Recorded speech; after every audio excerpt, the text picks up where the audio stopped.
सभी सम्माननीय साथियों को सादर नमस्ते। साथियों, जिस चर्चा को हम पिछले 2 वीडियो में करते आए हैं उसी को थोड़ा सा आगे और बढ़ाते हुए जिन शीतल पेय के ड्रॉबैक्स की हम बातें कर रहे हैं उसी कड़ी में पूरी दुनिया में एक संस्था काम करती है जिसका नाम है WHO, जिसका मुख्यालय जेनेवा में है। अब वो संस्था काम क्या करती है कि दुनिया में जितने भी देश हैं उन देशों में एक एक डिपार्टमेंट है, परिवार कल्याण और स्वास्थ्य मंत्रालय। इनके नाम अलग अलग कंट्रीज में अलग अलग नाम हैं। ये WHO इन सब की निगरानी करता है कि किस देश में कितने लोग बीमार हैं, कितने अस्पताल हैं, कौन कौन सी बीमारियां हैं, कौन सी दवाई को बैन करना है, कौन सी दवाई को प्रिस्क्राइब करना है, ये सारा काम WHO करता है। तो वो समय समय पे अलग अलग देशों के बारे में अपनी अपनी रिपोर्टें प्रकाशित करता रहता है। तो एक रिपोर्ट उन्होंने भारत के बारे में प्रकाशित की और रिपोर्ट मुझे पढ़ने का मौका मिला। तो उस रिपोर्ट की प्रथम लाइन कहती है कि भारत कैंसर का सबसे बड़ा उत्पादक देश है। दूसरी पंक्ति कहती है कि प्रतिवर्ष भारत में 11 लाख से ज्यादा लोग कैंसर से मर जाते हैं।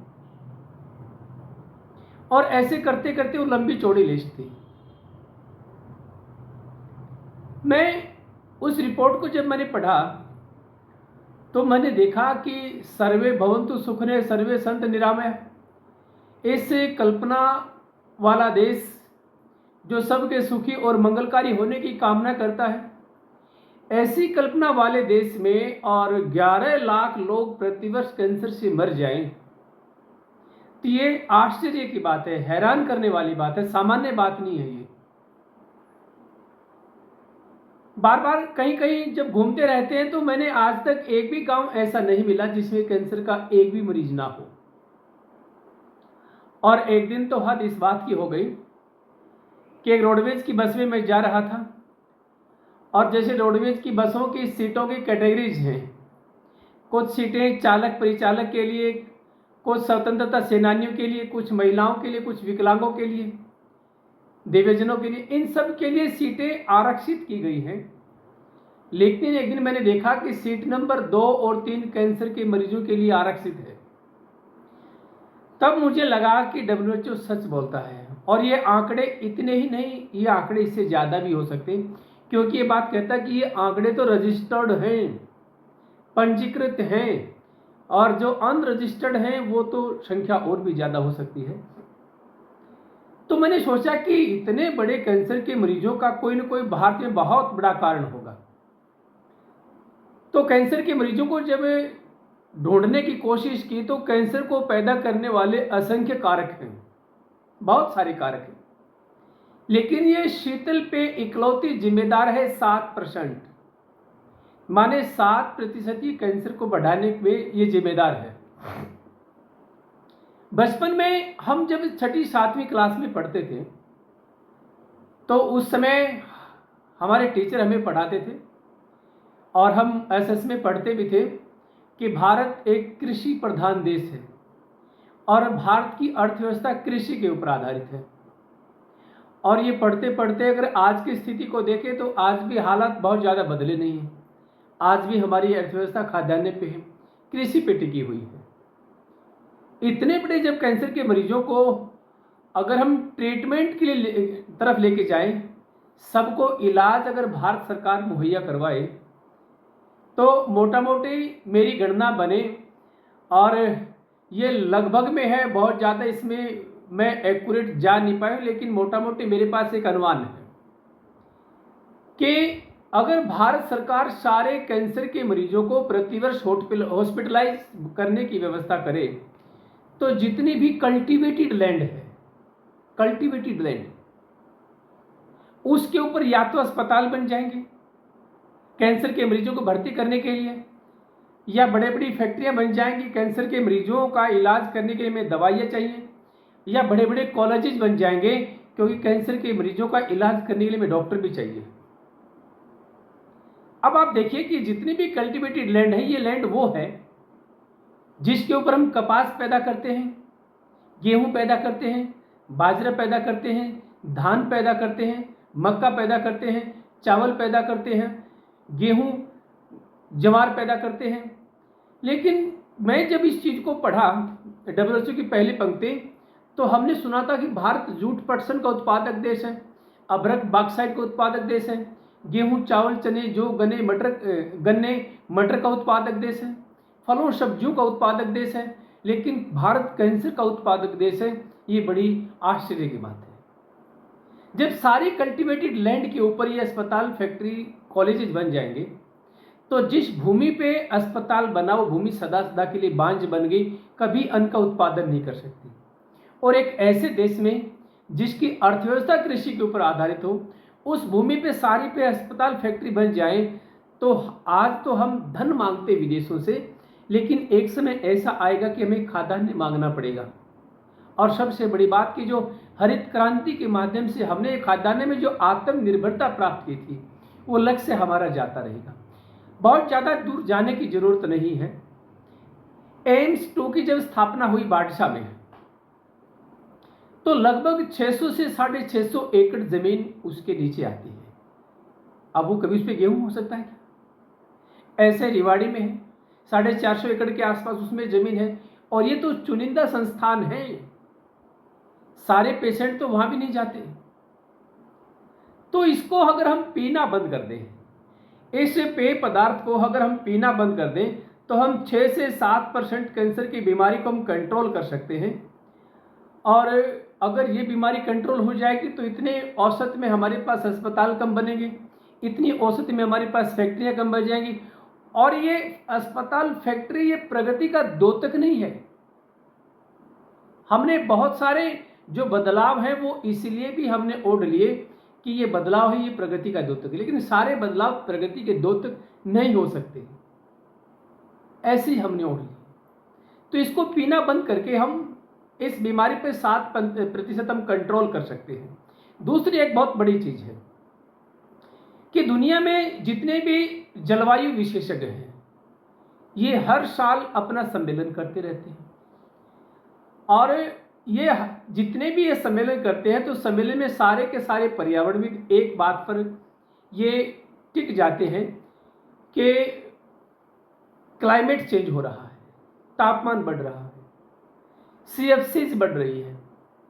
और फिर ये बातें करते करते आते हैं ना, तो ये सारे देश एक बात पर, वैज्ञानिक एक बात पे सहमत हो जाते हैं कि इस बढ़ते तापमान से सबसे ज़्यादा वो देश प्रभावित होंगे जिनकी अर्थव्यवस्था कृषि पर आधारित है, जो खाद्यान्न पर जिनकी आत्मनिर्भरता है, जो खाद्यान्न ज़्यादा पैदा करते हैं, उन पे ये बढ़ता तापमान सबसे ज़्यादा प्रभाव डालेगा। अब वो एक आंकड़ा देते हैं, वो कहते हैं कि अगर तापमान 1 डिग्री, वैश्विक तापमान की बात है, अगर तापमान 1 डिग्री सेंटीग्रेड बढ़ा तो अन्न का उत्पादन 6% कम हो जाएगा। तापमान 2 डिग्री सेंटीग्रेड बढ़ा तो अन्न का उत्पादन 12% कम हो जाएगा। तापमान 3 डिग्री सेंटीग्रेड बढ़ा तो अन्न का उत्पादन 18% कम हो जाएगा। और साथियों, मानो किसी दिन तापमान 5 डिग्री सेंटीग्रेड बढ़ा तो अन्न का उत्पादन 30% कम हो जाएगा। और एक ऐसे देश में जिसकी अर्थव्यवस्था कृषि के ऊपर आधारित हो, उसमें 30 डिग्री तापमान बढ़ जाए, 30% अनाज का उत्पादन कम हो और 5% तापमान बढ़ जाए, तो इससे बड़ी खराब स्थिति हमारे लिए नहीं हो सकती। किसी के लिए होंगी ये चीज़ें फायदेमंद, लेकिन हमारे लिए नहीं, हमारे नेचर के बिल्कुल विपरीत है। तो हम जब खाद्यान्न में अगर हमारी आत्मनिर्भरता है और हम कृषि के ऊपर अगर हमारी अर्थव्यवस्था टिकी हुई है, तो तापमान जब बढ़ता है तो तापमान बढ़ने के कुछ कारण हैं, और उसका रिलेशन डायरेक्ट हमारे इस शीतल पेय से है, पीने से। वो कैसे है कि तापमान जब CFC बढ़ती है तो उसका कारण क्या है कि जो हमारे वायुमंडल में ओजोन गैस की परत है, और ओजोन गैस की परत में छेद हो चुका, वो हर साल बढ़ती जाती है। उसका कारण क्या है कि जितनी भी फैक्ट्रीज हैं वो 2 तरह का केमिकल रिलीज करती है, क्लोरीन और ब्रोमीन। ये दोनों प्रकार के केमिकल उस ओजोन गैस की परत को नुकसान पहुंचाते हैं, और जब उस नुकसान पहुंचाते हैं उसमें जो छेद आकार जो बड़ा हो गया, तो सूर्य से आने वाली जो अल्ट्रा वायलेट रेज है वो सीधा पृथ्वी पे आने लग जाती है। और जब वो प्रकाश सीधा पृथ्वी पे आता है तो जो CFC हम रिलीज करते हैं वो CFC उस प्रकाश को अवशोषित करती है और तापमान बढ़ जाता है। अब CFC हम जिस डिवाइस में इसको हम ठंडा करके पीते हैं वो सारी डिवाइस CFC को रिलीज करती है। आप एक प्रयोग करके देख लेना। मैं अक्सर हर साल क्लास में बच्चों से प्रयोग करवा के देखता हूँ। अभी गर्मी है और गर्मी के मौसम में मैं अक्सर बच्चों को कहता हूँ कि शाम को जब तुम्हारी मम्मी सब्जी बनाए तो अपनी मम्मी को बोलना कि मम्मी 1 कटोरी सब्जी ज़्यादा बना लेना, और वो 1 कटोरी सब्जी आप रख लेना और सोने से पहले उस कटोरी के 2 हिस्से कर लेना, सब्जी के 2 पार्ट कर लेना, और एक पार्ट को आप जो नॉर्मल रूम का टेम्परेचर आप फ्रिज के बाहर फ्रिज के ऊपर रख देना, और आधी सब्जी मानो उसका एक हिस्सा फ्रिज के अंदर रख देना, और अगले दिन सुबह या दोपहर तक देखना कौन सी सब्जी में बदबू आएगी। तो आप कहेंगे कि जो सब्जी बाहर थी उस सब्जी में बदबू आएगी, अंदर वाली में बदबू नहीं आएगी। बात सही भी है। अब अंदर वाली सब्जी में बदबू क्यों नहीं आएगी, इसका एक साइंटिफिक कारण है कि कम तापमान में जीवाणु क्रिया नहीं करते, सक्रिय नहीं हो पाते, वो उसके अंदर ही रहते हैं, और जब तापमान बढ़ जाता है तो उसके अंदर की जो बदबू थी वो बाहर आने को लग जाती है, इसलिए उसमें बाहर बदबू आई। अब देखिए कि जो रूम का टेम्परेचर है हमने फ्रिज से निकाली और हमने सूंघ के देखा, उसमें कोई स्मेल नहीं है। हमें लगता है कि ये सब्जी तो अच्छी है भाई, बाहर वाली तो खराब हो गई और अंदर वाली सब्जी अच्छी है। अब इसको हम जो ही खाएंगे तो हमारी जो बॉडी का टेम्परेचर है वो 37 डिग्री सेंटीग्रेड है। उस ठंडी सब्जी को जब हम खाएंगे और खाने के बाद जो ही वो 37 डिग्री सेंटीग्रेड के प्रभाव में वो सब्जी आएगी तो तुरंत उससे बदबू आनी शुरू हो जाएगी। बदबू तो उसके अंदर थी ही, वो तो तापमान कम था तो हमें महसूस नहीं हुई।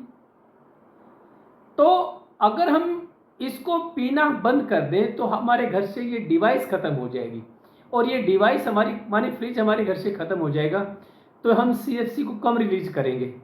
वैसे CFC के तो बहुत सारे कारण हैं, घरों में AC है, गाड़ियों में AC, सब CFC को रिलीज करते हैं, लेकिन एक एक बदलाव हम सब ने करना पड़ेगा साथियों, किसी एक आदमी के बस की बात ये है नहीं। हम सभी एक छोटा छोटा परिवर्तन अपनी जीवन शैली में लेके आएंगे तो निश्चित रूप से छोटा छोटा सबका प्रयास एक बहुत बड़े प्रयास में हमें तब्दील होता दिखाई देगा, और ऐसा हम कर सकते हैं। हम सब में इतनी क्षमताएं हैं, क्योंकि ये सारी की सारी वो चीज़ें हैं जिनके बिना हमारी जीवन शैली बड़े आराम से चल सकती है। तो इसको पीना बंद करेंगे तो हम CFC को रिलीज करेंगे, कम करेंगे, और CFC कम रिलीज होगी तो तापमान कम बढ़ेगा, और तापमान कम बढ़ेगा तो अन्न का उत्पादन ज़्यादा हो जाएगा, और अन्न का उत्पादन ज़्यादा होगा तो हमारी खाद्यान्न में आत्मनिर्भरता बनी रहेगी, और जब खाद्यान्न में आत्मनिर्भरता बनी रहेगी तो हमें किसी से अन्न मांगने की जरूरत नहीं पड़ेगी, कृषि हमारी सशक्त बनेगी। अब हमने कोल्ड ड्रिंक को पीना बंद कर दिया और उसके पीछे हमारा जो धन पैसा जाता था, अब उस पैसे की साथ ही हमने दिशा को बदलना है। इतना सा खेल अगर हमारी ये समझ में आ जाए तो ये देश सोने का शेर, जब हम पिछली वीडियो में चर्चा कर रहे थे, हमारा देश सोने का शेर बन जाएगा। अपने पुरुषार्थ, अपने परिश्रम, अपने संकल्प से बहुत आसान है बनना। उसकी हम दिशा बदलेंगे, उस धन की दिशा बदलेंगे, और धन की दिशा बदलने के लिए हमारे पास केवल एक ही माध्यम है। हमारे पास उस शीतल पेय के बहुत सारे विकल्प हैं। नींबू का पानी है, टमाटर का रस है, गाजर का रस है, गन्ने का रस है, मौसमी का रस है, संतरे का रस है, अनार का रस है, दूध है। 70-80 रुपये लीटर के आसपास थी, अभी भी आती है, उतने में तो हमारा दूध भी आ जाता है 1 लीटर। जब हम इसको पीना बंद करेंगे, इतने ढेरों विकल्प को अगर हम देखेंगे तो इस विकल्प में अगर हम जाएंगे तो जितने भी नींबू है, टमाटर है, संतरा है, मौसमी है, अनार है, दूध है, ये सारा का सारा हमारे किसी न किसी किसान के खेत से पैदा होता है। हमने उस पैसे की दिशा को बदल के अब उस पैसे को, उस धन को किसान के घर पहुंचाना है। और कोई भी किसान हमसे वैसे पैसे धन नहीं लेगा, क्योंकि हमारे देश का हर किसान स्वाभिमानी है, बिना मतलब की पैसा नहीं लेता। तो हम क्या करेंगे कि इसको पीना जब हम छोड़ देंगे तो उनके खेतों से बनी हुई चीज़ों को हम लेना शुरू कर देंगे, और लेना शुरू कर देंगे तो वो धन उनके घरों में जाएगा। वो आत्मनिर्भर बनेगा। उसको बैंक से कर्ज लेना पड़ेगा, उसको सुसाइड नहीं करना पड़ेगा, उसको सड़कों के किनारे अपने भाव के लिए कहीं रुकना नहीं पड़ेगा, वो स्वावलंबी हो जाएगा। इतनी सी अगर हम सोच में अपनी परिवर्तन ले आए तो हम बेहद आसानी से हम इस हमले को रोकने वाली सेना के बहुत बड़े सेनापति हम बन जाएंगे। इस विषय पे साथियों जितनी बातें की जाएं उतनी कम है। इस विषय को आज हम खत्म करते हैं, लेकिन संकेत में मैं आपसे सिर्फ इतना ही कहना चाहता हूं कि कोल्ड ड्रिंक पीना हमारी मजबूरी नहीं, इसके बावजूद भी इनको बनाने वाली कंपनियां अरबपति हैं, करोड़पति। बीड़ी, सिगरेट, गुटखा, पान मसाला खाना पीना हमारी मजबूरी नहीं, जरूरत भी नहीं, उसके बावजूद भी इनको बनाने वाली कंपनियां अरबपति हैं, करोड़पति हैं। मोबाइल फोन प्रयोग करना हमारी जरूरत नहीं, मजबूरी नहीं। वर्तमान में थोड़ी असुविधा हो सकती है, लेकिन एक भी आदमी ऐसा आपको नहीं मिलेगा कि वो मर गया हो क्योंकि उसके पास मोबाइल फोन नहीं था। इसके बावजूद भी मोबाइल फोन को बनाने वाली कंपनियां हर साल अपना टारगेट रखती हैं और अपने टारगेट को बेहद आसानी से पूरा कर जाती है, उतने मोबाइल बेच जाती है। ऐसी असंख्य चीजें हैं जो हमारी थोड़ी बहुत सुविधा को तो बढ़ा सकती है, लेकिन उनके बिना हमारा काम बेहद आसानी से चल जाता है।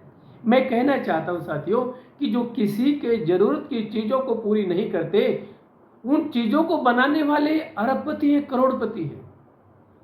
और सबके जरूरत की चीज को पैदा करने वाला अर्थात किसान, वो संघर्ष करता है, स्ट्रगल करता है, भाव मांगता है, आत्महत्या करनी पड़ती है। क्यों? क्योंकि जिस स्वाभिमान का, जिस आत्मसम्मान का वो हकदार था, उसको उतना सम्मान आज तक मिला नहीं।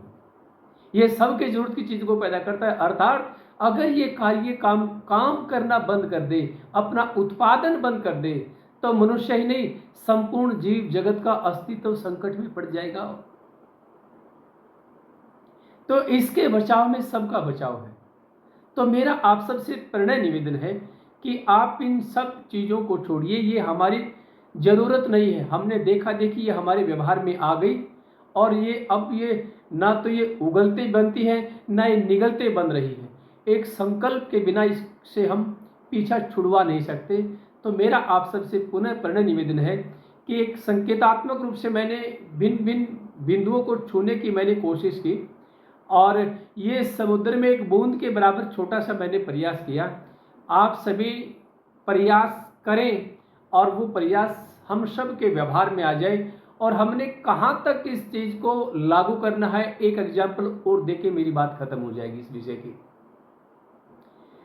कि जितनी भी दुकानें हैं, जिन दुकानों पे कोल्ड ड्रिंक बिकता है, देखिए बड़ी हैरानी की बात है कि आज जहां से पानी, जिन क्षेत्रों में पानी पीने का नहीं है, वहां साइकिल पे लोग पानी लेके आते हैं 3-3, 4-4, 5-5, 6-6 किलोमीटर दूर तक। महिलाएं सर पे 2-2 घड़े रख के पानी लेके आती हैं। पीने का पानी बहुत दूर है, लेकिन उनके घर के बाजू की दुकान में बेहद आसानी से पहुंच गई है। हमें विचार करना पड़ेगा इस चीज के ऊपर। जिन दुकानों में ये बिकती है ना, उन दुकानों पे हर सप्ताह सप्लाई आती है और सप्लाई वाला जितनी पीछे वाली पूरे सप्ताह में बिक गई उतनी और रख के चला जाता है। अब हमने संकल्प ले लिया कि हम इसको पीना बंद करेंगे, तो दुकान वाले के पास जब अगले सप्ताह वो सप्लाई वाला आए तो दुकानदार का जवाब होना चाहिए कि नहीं भैया, अभी तो मेरे पास पहले वाली रखी पड़ी है, अभी कोई बिकी नहीं है मेरी। फिर वो अगले सप्ताह आए तो भी दुकानदार का जवाब यही होना चाहिए कि नहीं, मेरे पास पहले वाली रखी है। और आप डिमांड करिए कि नींबू लेके आइए, मौसमी रखिए दुकान में, संतरे रखिए दुकान में, किन्नू रखिए दुकान में, टमाटर रखिए दुकान में, अंगूर रखिए दुकान में। हम ये चीज़ें लेने वाले हैं। और जब ऐसे 4-5 बार वो दुकानदार उस सप्लाई वाले को मना कर देगा तो दुकानदार को विचार करना पड़ेगा कि ऐसा क्या होगा भाई मेरे मोहल्ले में। फिर उसको ढूंढना पड़ेगा कारणों को, और जब कारणों को ढूंढेगा तो पाएगा कि बच्चों ने, लोगों ने पीना छोड़ दिया, वो जागरूक हो गए, वो देश पे गर्व करने वाले बन गए, अपने आत्मसम्मान को बचाने वाले हैं वो, और अपने विवेक, बुद्धि और चिंतन से काम करने लगे, सब जागरूक हो गए। एक सोने वाला और एक जगाने वाला सब में होता है। तो आप सभी जाग जाएंगे और आप सभी जागरूक होके और औरों को भी जागरूक करने लग जाएंगे। जब सभी जाग जाएंगे तो इस हमले को हम दूर दूर तक रोक पाएंगे। ये आर्थिक और सामाजिक हमला हमारे देश पे दोबारा से करने की कोई अन्य देश जहमत कभी नहीं उठा पाएगा। एक एग्जाम्पल और बात खत्म।